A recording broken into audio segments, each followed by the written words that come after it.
Class 11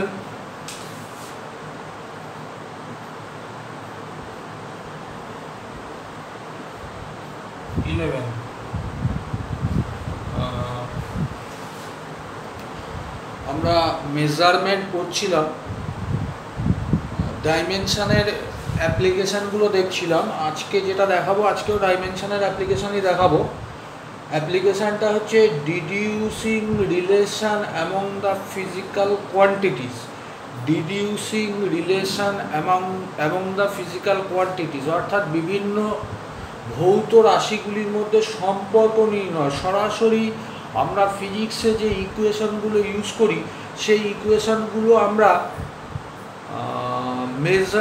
dimension থেকে সরাসরি create করতে পারি। তোমাদের কয়েকটা ইকুয়েশন দেখালে, এত কথা না বলে কয়েকটা ইকুয়েশন কিভাবে আমরা তৈরি করতে পারি, কিচ্ছু ফিজিক্সের কিচ্ছু জানার দরকার নেই। শুধুমাত্র তোমরা যদি ডাইমেনশন জানো, যে কোনো ফিজিক্সের যে ইকুয়েশন আমরা ইউজ করি সেই ইকুয়েশনগুলো তোমরা ডিডিউস করতে পারবে। সোজা একটা ইকুয়েশন নিই মানে তোমরা জানো kinetic energy equal to half mv square. তাহলে kinetic energy half mv square, এই ইকুয়েশনটা আমরা ডাইমেনশন দিয়ে এটা রিচ করব। আমাদের কি জানতে হবে কাইনেটিক এনার্জি কি কি ফিজিক্যাল কোয়ান্টিটির ওপর ডিপেন্ড করে। কাইনেটিক এনার্জি ডিপেন্ড করে মাসের ওপর, কাইনেটিক এনার্জি ডিপেন্ড করে ভেলোসিটির ওপর, কাইনেটিক এনার্জি ভরের ওপর নির্ভর করে এবং কাইনেটিক এনার্জি গতিবেগের ওপর নির্ভর করে। এটুকু শুধু জানলেই আমরা ইকুয়েশনটা রিচ করে যাব, তৈরি করতে পারবো ডাইমেনশন দিয়ে। তাহলে আমি কাইনেটিক এনার্জিকে কে দিয়ে লিখছি, ভরকে m দিয়ে লিখছি, গতিবেগকে v দিয়ে লিখছি। আমি বললাম যে কাইনেটিক এনার্জি কার সাথে রিলেটেড, ভরের সাথে রিলেটেড। কিভাবে রিলেটেড? ভরের a পাওয়ারের সাথে রিলেটেড, এটা আমি ধরে নিলাম। এবং কাইনেটিক এনার্জি গতিবেগের b পাওয়ারের সাথে রিলেটেড। তাহলে কাইনেটিক এনার্জি ভরের a পাওয়ারের সাথে রিলেটেড এবং কাইনেটিক এনার্জি গতিবেগের b পাওয়ারের সাথে related. That is kinetic energy related বা ডিরেক্টলি প্রপোর্শনাল ভরের a পাওয়ার ইনটু গতিবেগের b পাওয়ার। তাহলে কাইনেটিক এনার্জি ইকুয়াল টু একটা কনস্ট্যান্ট নেব। যেহেতু আমি কাইনেটিক এনার্জিকে কে দিয়ে লিখেছি তাই কনস্ট্যান্টটাকে আর কে দিয়ে লিখছি না, কনস্ট্যান্টটাকে k1 দিয়ে লিখছি। k1 m to the power a v to the power b। এবার তুমি প্রত্যেকটা ডাইমেনশন লিখে যাও। এটা হচ্ছে এনার্জি। তাহলে এনার্জির ডাইমেনশন হচ্ছে m, যদি অসুবিধা হয় আগের ক্লাসগুলো একটু দেখে নেবে, ml square t to the power -2। দেখলে হবে না, ক্লাসগুলো যে আমরা করিয়েছি সেগুলো একটু খাতায় তুলে রাখতে হবে। ml square t to the power -2। এই যে রাশিটা, এটা একটা ধ্রুবক। এই ধ্রুবকটা হচ্ছে একটা মাত্রাহীন রাশি, তার মানে এর কোনো মাত্রা নেই। মাত্রা লিখতে হলে তোমাকে মাত্রা নেই নয়, মাত্রা m to the power 0, l to the power 0, t to the power 0। তার মানে এই মাত্রাটা তুমি লেখা আর না লেখা সমান, এটা মাত্রাটা লিখলাম না। এরপর ভরের a পাওয়ারের সাথে রিলেটেড, ভরের ডাইমেনশন হচ্ছে m, তার পাওয়ার কত a, ইনটু গতিবেগ। গতিবেগ হচ্ছে l t to the power -1, তার পাওয়ার হচ্ছে b। নেক্সট লাইনে তাহলে এদিকটা ঠিকই আছে, m l square t to the power -2। এবার যেটা লিখবো একটু মন দিয়ে দেখবে, m, এখানে m বলে কিছু আছে নেই, তাহলে m to the power a শুধু। এবার দুটোকে একসাথে করছি, l to the power b t to the power -b। এবার এই দুটো মাত্রা যেহেতু সমান, তার মানে আমরা যেটা পাচ্ছি সেটা হচ্ছে এখানে m এর মাত্রা কত 1, এখানে m এর মাত্রা কত a। এটাকে কম্পেয়ার করছি, কম্পেয়ারিং। আমি এই দুটোকে কম্পেয়ার করলে এখানে m এর মাত্রা 1, এখানে m এর মাত্রা a, তাহলে আমরা খুব পরিষ্কার লিখতে পারি a equal two 1। Next l এর মাত্রা হচ্ছে b, এখানে l এর মাত্রা হচ্ছে 2, তার মানে b ইকুয়াল টু 2। আর একটা ইকুয়েশনও আছে, যদি একই পাবে সেটা হচ্ছে এখানে টি এর মাত্রা মাইনাস বি, এখানে টি এর মাত্রা মাইনাস টু, তার মানে minus B equal to minus two, সুতরাং বি ইকুয়াল টু টু, একই কথা, B equal two.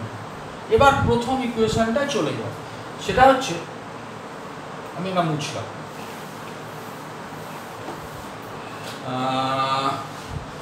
Kinetic energy equal to আমরা লিখেছিলাম k1 একটা ধ্রুবক m to the power a আর v to the power b। এবার a আর b এর ভ্যালুটা বসিয়ে দাও। Kinetic energy equal to k1 m to the power a মানে m to the power 1, v to the power b মানে v to v square, that is kinetic energy equal to k1 এর value হচ্ছে half mv square. এই যে k1 এর ভ্যালুটা half, এটা অবশ্য মাত্রা বিশ্লেষণ থেকে তুমি কখনোই পাবে না, এটা হয় জানতে হবে, আর যদি না জানো তাহলে এটা k1ই লিখে রাখবে। এই জায়গাটায় মাত্রা বিশ্লেষণ কখনোই এই ধ্রুবক রাশিটার মানটা নির্ণয় করতে পারে না। নেক্সট,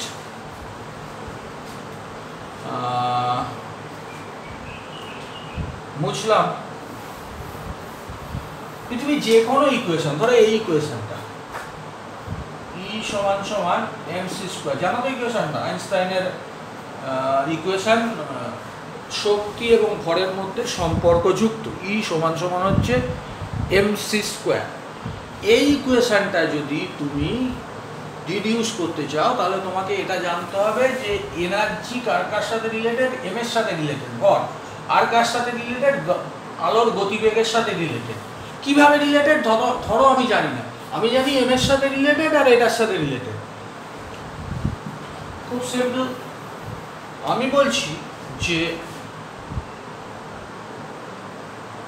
E m এর a পাওয়ারের সাথে রিলেটেড এবং E c মানে আলোর গতিবেগ এর b পাওয়ারের সাথে রিলেটেড, তাহলে E সমানুপাতিক m to the power a c to the power b, c মানে কিন্তু আলোর গতিবেগ, তার মানে E equal to certain constant k, এর একটা মাত্রাহীন রাশি, m to the power a c to the power b। এবার E এর ডাইমেনশন হচ্ছে m l square t to the power minus 2, k যেহেতু মাত্রাহীন রাশি, মানে মাত্রাহীন বলবো না, মাত্রা হচ্ছে m to the power 0, l to the power 0, t to the power 0 লিখবো না, m এর মাত্রা হচ্ছে m to the power a। আমি একটু শর্টে করছি, তোমাদের কিছুটা বোঝা হয়ে গেছে। এটা হচ্ছে আলোর গতিবেগ, আলোর গতিবেগ মানে আসলে একটা গতিবেগ, তাহলে l t to the power minus 1 to the power b। এদিকটা তো কিছু করার নেই, m l square t to the power minus 2, m to the power a, m আর কোথাও নেই, l to the power b t to the power minus b। দেখো আবার compare যদি করো, আমি আর কম্পেয়ার করছি না, তোমরা কম্পেয়ার করে নিও, a পাবে 1 আর b পাবে 2, তাহলে a আর b যদি 1 বসাও তাহলে E সমান সমান k ইনটু a1 মানে m, c b, b এর পাওয়ার 2, তাহলে E equal to m to the power 1 c to the power 2 মানে mc স্কয়ার। এই যে k এর ভ্যালুটা 1, এটা কিন্তু তোমাদের হয় জানতে হবে, নচেত তোমরা এটা কিন্তু মাত্রা বিশ্লেষণ থেকে বের করা যায় না। এটা বারবার করে বলছি যে আগের বার k এর ভ্যালুটা হাফ ছিল, এবার k এর ভ্যালুটা 1 হয়েছে, এই জিনিসটা কিন্তু মাত্রা বিশ্লেষণ থেকে বার করা যায় না। আমি আরো একটু কিছু কঠিন কিছু দেখাই, যেমন centripetal force, which is centripetal force acting on the towards the center of a circular path। centripetal force হচ্ছে কোনো বস্তু যখন বৃত্তপথে ঘোরে তখন বৃত্তের কেন্দ্রের দিকে একটা ফোর্স অ্যাক্ট করে, that is centripetal force.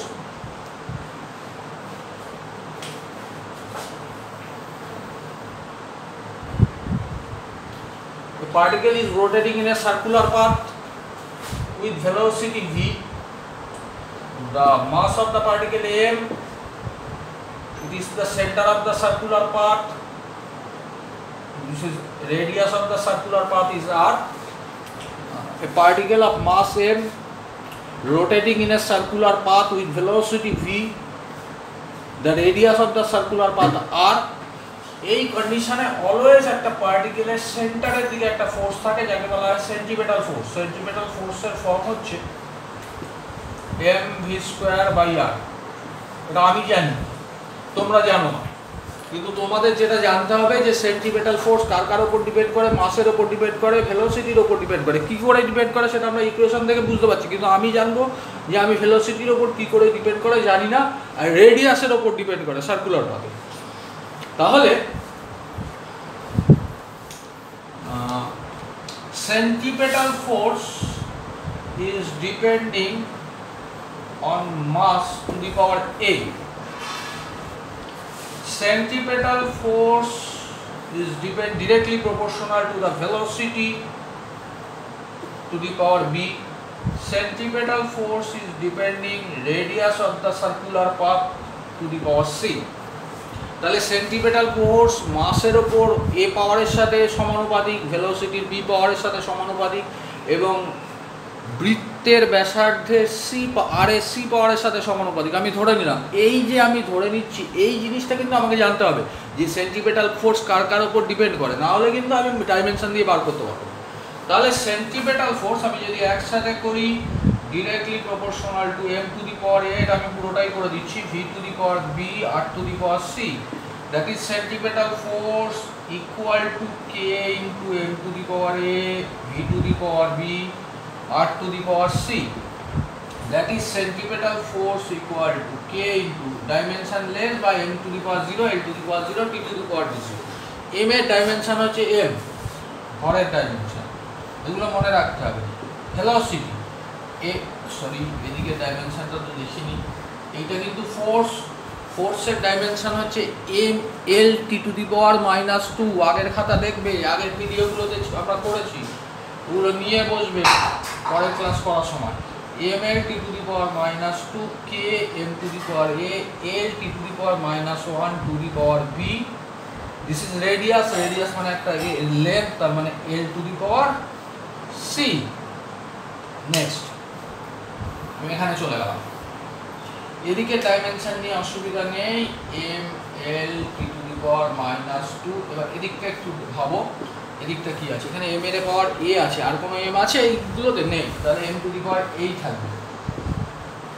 Next L to the পাওয়ার, এখানে -b, এখানে সি, তাহলে L to the power -b plus C, T to the power, I think T এক জায়গায় আছে, এখানেই আছে, T to the power -b। এবার কম্পেয়ার করি, এখানে m এর পাওয়ার a, এখানে m এর পাওয়ার 1, তার মানে a = 1, একটা ভ্যালু বেরিয়ে গেল। l এর পাওয়ার এখানে 1, এখানে -b প্লাস c, তার মানে -b প্লাস c = 1, এখান থেকে কিছু বার করতে পারলাম না। নেক্সট হচ্ছে c এর t এর পাওয়ার, এখানে -2, এখানে -b, তাহলে -2 = -b, তার মানে b = 2, তাহলে আমরা b এর পাওয়ার বের করলাম, b যদি এখানে বসাই তাহলে 2 প্লাস c = 1, তার মানে c = -1, তাহলে তিনটে পাওয়ার আমাদের বেরিয়ে গেছে, a এর পাওয়ার 1, b এর পাওয়ার 2, c এর পাওয়ার -1। আমাদের ফর্মটা ছিল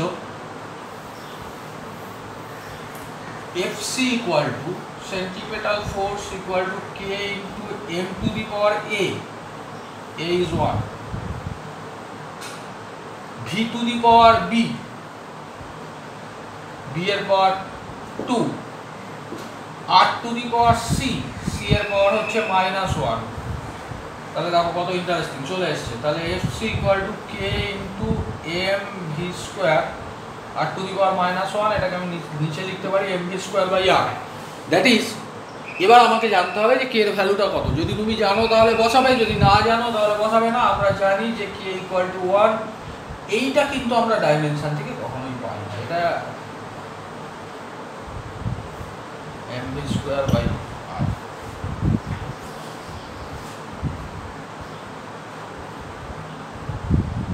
পুরোটা এসছে,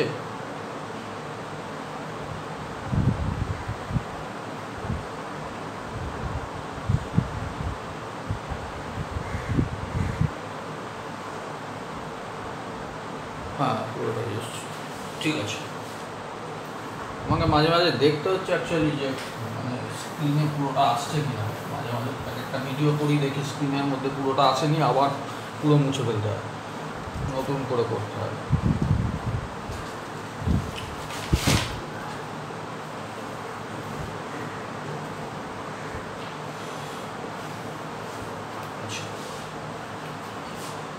পরেরটা করতে গেলে তোমাদের একটু বলতে হবে, একটা সিম্পল পেন্ডুলাম, আইসিএসসিতে ক্লাস 10-এ পেন্ডুলাম সম্পর্কে কনসেপশন আছে, আমাদের তো নেই, তবু একটু বলে দিই যে টাইম পিরিয়ড হচ্ছে, পেন্ডুলাম হচ্ছে, এটা ধরো কোনো একটা কি বলবো অবলম্বন, মানে যেখান থেকে কোনো কিছু তার ছড়ানো যাবে, এই তার, এর মধ্যে একটা লোহার ছোট্ট বল আছে, লোহার বা কোনো ভারী ধাতু হোক, এই জিনিসটাকে যদি আমি এখানে নিয়ে ছেড়ে দিই তাহলে এটা দোলনার মতো দুলবে, এই পয়েন্টে ছেড়ে দিলে এই যাবে, এই আসবে পেন্ডুলামটা। এই একবার শুরু করে এখান থেকে শুরু করে এই পর্যন্ত গিয়ে আবার এই পর্যন্ত আসতে যে সময়টা লাগে সেটাকে বলা হয় টাইম পিরিয়ড, বাংলায় হচ্ছে পর্যায়কাল। তাহলে একটা পেন্ডুলাম মানে একটা সুতোর সাথে সুতোটা যাতে এমন সুতো যে টান করলেও বড় হয়ে না যায় লেন্থে, এরকম একটা সুতো, তার সাথে একটা ছোট বল, লোহার বা পিতলের বল, এটাকে তুমি যদি এক প্রান্তে নিয়ে, এটা নিয়ে আলোচনা আছে, পেন্ডুলাম নিয়ে পুরোটাই পড়তে হবে পরে, আপাতত তোমাদের এইটা করার জন্য একটু বুঝিয়ে দিই যে এটাকে এক প্রান্তে নিয়ে গিয়ে তুমি যদি ছেড়ে দাও, এটা এরকমভাবে অসিলেট করবে, দুলতে থাকবে, যেমনভাবে দোলনা দোলে, একটা প্রান্তে নিয়ে গিয়ে আবার দিলে দুলতে থাকে, একটা এন্ড থেকে শুরু করে অপর এন্ডে গিয়ে আবার এই এন্ডে, এখান থেকে স্টার্ট করে এই এন্ডে গিয়ে আবার এই এন্ডে ফিরে আসতে যে সময়টা লাগে, that is time period of a pendulum. এই টাইম পিরিয়ড অফ এ পেন্ডুলামের টাইম পিরিয়ডকে ক্যাপিটাল টি দিয়ে ডিনোট করবো, বড় হাতের টি, মাত্রা নয়, টাইম পিরিয়ডটাকেই আমি ক্যাপিটাল টি দিয়ে ডিনোট করবো। এটা ডিপেন্ড করে দুটো বিষয়ের ওপর, এক হচ্ছে এই যে সুতোর লেন্থ, আর একটা হচ্ছে ওই অঞ্চলে, মানে যেখানে পেন্ডুলামকে দোলানো হচ্ছে সেখানকার অভিকর্ষজ ত্বরণ বা gravitational acceleration. Time period of a pendulum depends on the active length of the cord and the gravitational acceleration of that place. তাহলে টাইম পিরিয়ড মানে একটা সময়, ধরো এই পাশ থেকে দুলিয়ে দিলাম, এদিকে গেল, এদিকে আসলো, 2 সেকেন্ড সময় লাগলো, তাহলে ওই পেন্ডুলামটা টাইম পিরিয়ড হচ্ছে 2 সেকেন্ড। তার মানে টাইম পিরিয়ডটি আমি ধরলাম এটা ওই দৈর্ঘ্যের, কার্যকর দৈর্ঘ্য মানে সুতোর দৈর্ঘ্যটা, তার সাথে আরেকটু অ্যাড হয়, যাই হোক আপাতত ওর মধ্যে যাচ্ছি না, সুতোর দৈর্ঘ্য এল, তার এ পাওয়ারের সাথে রিলেটেড। 2 নম্বর টাইম পিরিয়ড গ্র্যাভিটেশনাল অ্যাক্সিলারেশন, অভিকর্ষজ ত্বরণ, তার বি পাওয়ারের সাথে রিলেটেড। তাহলে টাইম পিরিয়ড এল এর এ পাওয়ারের সাথে রিলেটেড, জি এর বি পাওয়ারের সাথে রিলেটেড, তাহলে time period equal to K into L to the power A G to the power B.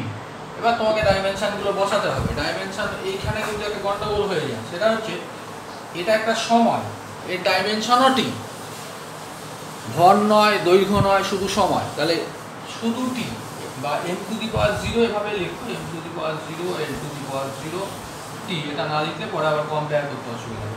কে হচ্ছে কনস্ট্যান্ট, এটা একটা মাত্রাহীন ধ্রুবক রাশি, সুতরাং এর কিছু ডাইমেনশন লেখার নেই, কিছু লেখার নেই, মানে ডাইমেনশন লিখলে লিখতে হয় M to the power 0, L to the power 0, T to the power 0। এটা একটা লেন্থ, ডাইমেনশন হচ্ছে এল, তার পাওয়ার হচ্ছে এ। এটা হচ্ছে গ্র্যাভিটেশনাল অ্যাক্সিলারেশন, যাই হোক অ্যাক্সিলারেশনের ডাইমেনশন আমরা আগে করেছি, এল টি টু দি পাওয়ার -2, তাহলে L T to the power -2 to the power B. তাহলে M to the power 0, L to the power 0, T to the power T equal to, এখানেও কিছু M নেই তাই না, এখানে তার মানে এম এর পাওয়ার 0, এল এর পাওয়ার এ, আর এখানে হচ্ছে বি, তার মানে এ প্লাস বি, টি এর পাওয়ার হচ্ছে -2। এবার তোমাকে কম্পেয়ার করতে হবে, কম্পেয়ার করতে হবে, কম্পেয়ার করলে তুমি যেটা পাবে এম এর পাওয়ার কম্পেয়ার করে লাভ নেই, তুমি পাবে 0 ইকুয়াল টু 0, তোমার কাজে কিছু কাজে আসবে না। এল এর পাওয়ার কম্পেয়ার করে আসবে a plus B equal to 0, a plus B equal to 0। T এর পাওয়ার কম্পেয়ার করে আসবে মাইনাস 2b ইকুয়াল টু 1, তার মানে মাইনাস 2b ইকুয়াল টু 1, তাহলে b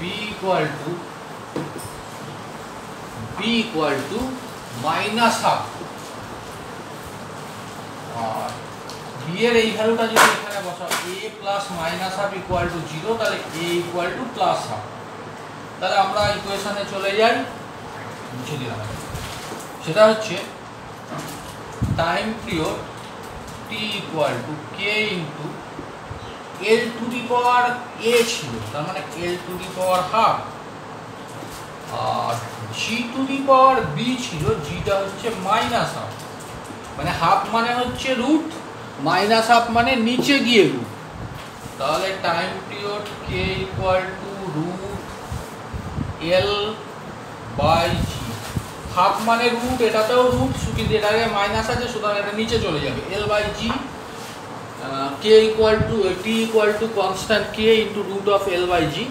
এই kটা হচ্ছে কনস্ট্যান্ট একটা, এই কনস্ট্যান্টটা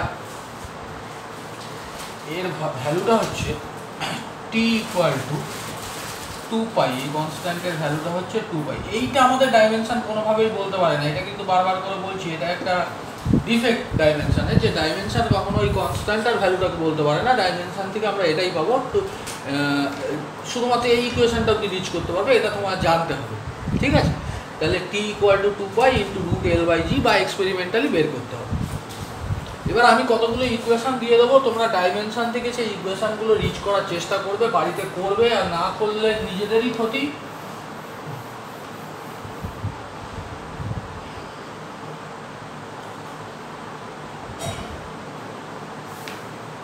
তোমাদের মতো তোমরা পারবে সেরকম দেখে দিই, যেগুলো তোমরা পারবে। আমি একটু করিয়ে না দিলে কঠিন হবে।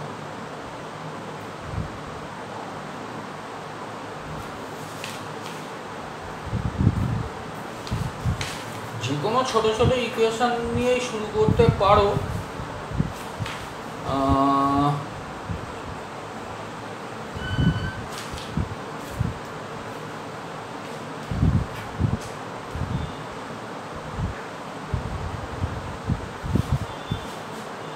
যেমন এই ইকুয়েশনটা করো, h equal to ms del টি,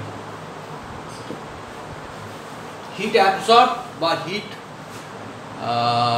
কি বলবো, মানে যে শোষিত বা বর্জিত তাপ, হিট অ্যাবজর্ব যেটা হয় বা যে হিটটা ছেড়ে দেওয়া হয় যখন টেম্পারেচার চেঞ্জ করে, that is equal to mass into specific heat capacity, আপেক্ষিক তাপ ইন্টু উষ্ণতার পরিবর্তন। এইটা দেখবে যে তোমরা সরাসরি তোমরা ডাইমেনশন থেকে এটা রিচ করতে পারছো কি। আরও কিছু দিচ্ছি,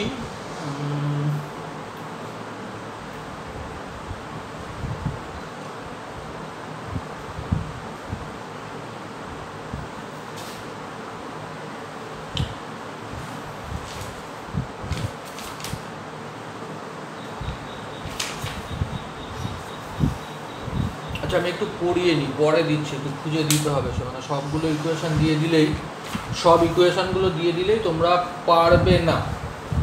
মানে অ্যাকচুয়ালি যেমন ওই ধরো সিম্পল পেন্ডুলামের টাইম পিরিয়ডের ইকুয়েশনটা বলে দিলেই তোমরা পারতে না, ওটাকে একটু এক্সপ্লেইন করে দিতে হতো। এখানেও তাই, যে ইকুয়েশনগুলো পাচ্ছি সবগুলো একটু এক্সপ্লেইন আপাতত করিয়ে দিতে হবে, কারণ এটা একটা টোটাল নলেজের ওপর ডিপেন্ড করে। তোমাদের পরের দিকের চ্যাপ্টারগুলো যেহেতু হয়নি, সেগুলো মানে এখন হওয়ার প্রশ্নও নয়, সব ইকুয়েশনগুলো তোমাদের কাছে একটু কঠিন লাগবে। আরও একটু 9-10 থেকে ইকুয়েশনগুলো মনে করার চেষ্টা করি।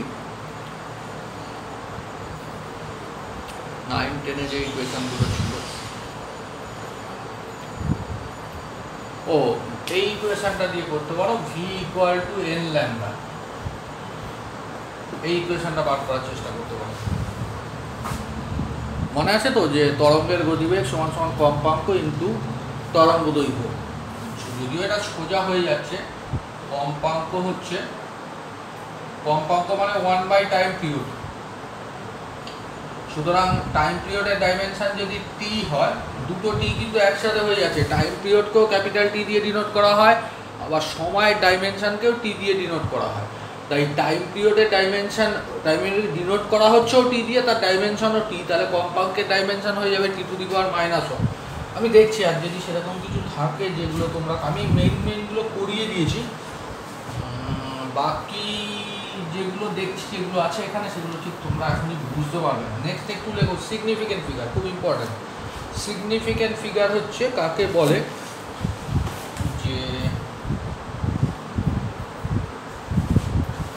significant figure হচ্ছে the significant figure are normally those digits in a measured quantity which are known reliably or about which we are confident in our measurement plus one additional digit that is uncertain।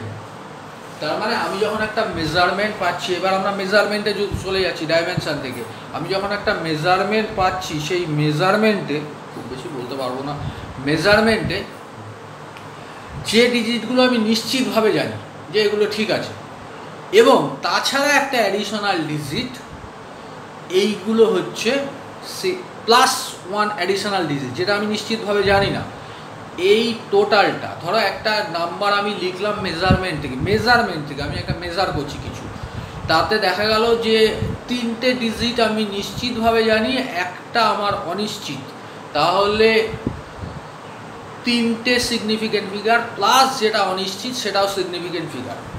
Significant ফিগারের কতগুলো নিয়ম আছে, মানে definition থেকে তোমরা ঠিক বুঝতে পারবে না, নিয়মগুলো দেখো।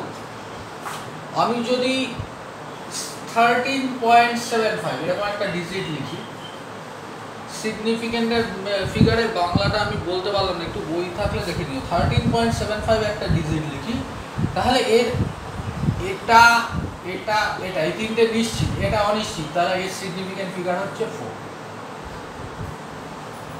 4টে সিগনিফিকেন্ট ফিগার। এটা নিয়মটা হচ্ছে all non zero digits are significant, all non zero digits are significant, তার মানে যতগুলো একটা মেজারমেন্টে যতগুলো নন জিরো জিরো নয় এরকম সংখ্যা আছে সবগুলোই significant.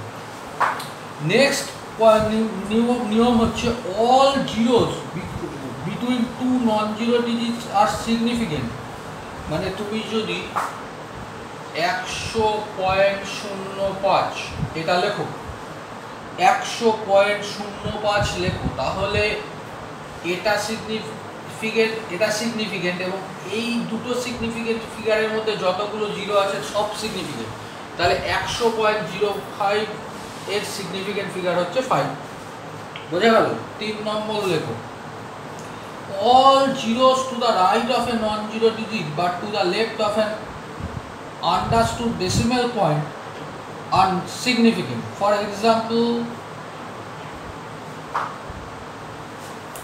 all zeros to the right of a non-zero digit but to the left of an understood decimal point are not significant. 86400 এটা যদি আমি লিখি তাহলে এই দুটো জিরো সিগনিফিকেন্ট নয়, এখানে সিগনিফিকেন্ট ফিগার হচ্ছে 3।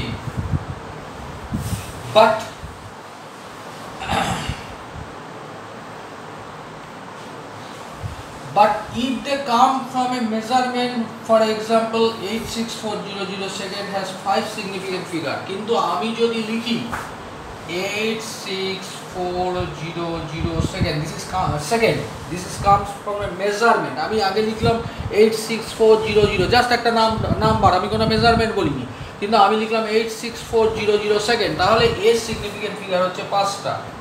খুব ডিফিকাল্ট, একটু মনে রাখতে হবে, মনে প্র্যাকটিস করলেই হবে। নেক্সট হচ্ছে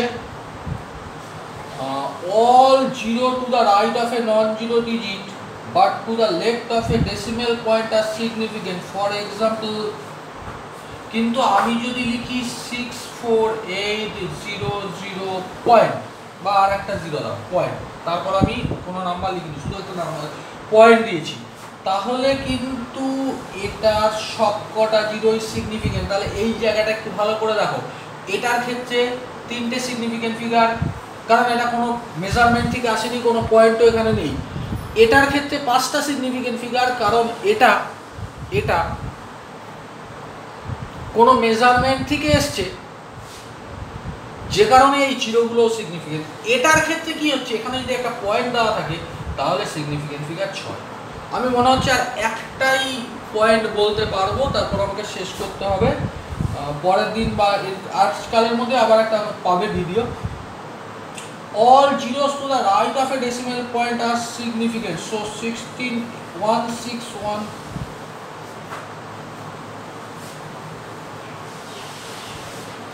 তুমি যদি দেখো 161.0, এই জিরোটা কিন্তু সিগনিফিকেন্ট।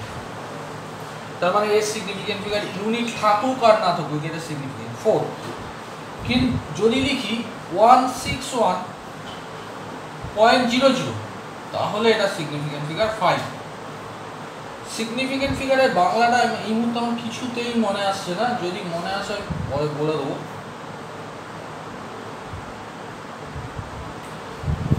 কিন্তু নেক্সট পয়েন্টটা খুব ইম্পর্টেন্ট, ভালো করে শোনো। All zeros to the right of A decimal point, all zeros to the right of a decimal point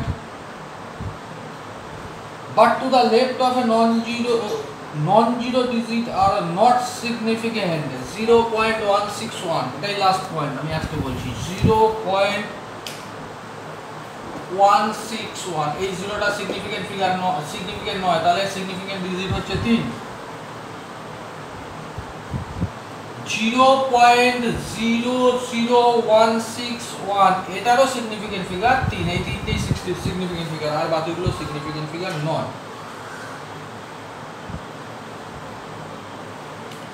আর একটা দুটো রুল ছিল, যাই হোক শেষ করে দিচ্ছি। আমি কাল পরশুর মধ্যে আর একটা ভিডিও দিচ্ছি।